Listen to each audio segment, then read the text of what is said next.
بچے کے کان میں اذان دینے کا طریقہ. بچے کے کان میں اذان کھڑے ہو کر دی جائے یا بیٹھ کر، نیز کتنی اونچی آواز میں دی جائے، قریب والے سن سکیں یا بالکل آہستہ دی جائے. عبد الحمید کوریا سے. بہتر یہی ہے کہ بچے کے کان میں کھڑے ہو کر اذان دی جائے، یہ ادب کا تقاضا ہے، اور آپ کا رخ قبلے کی طرف ہونا چاہیے. اور پہلے دائیں کان میں اذان ہو بچے کے.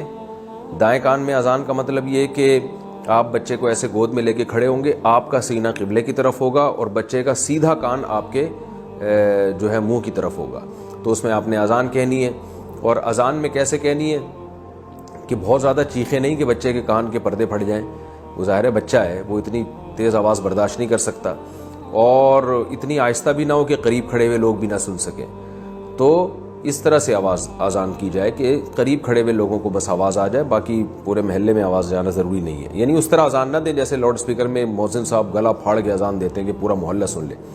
اور اقامت بھی اسی طرح. بچے کو پھر پلٹ دیں تو اس کا جو لیفٹ کان ہے وہ آپ کے ہونٹوں کے سامنے ہو جائے گا. تو اسی جس طرح سے آپ نے اذان دی ہے اسی طرح سے آپ اقامت کہہ لیں جو نماز سے پہلے اقامت ہوتی ہے.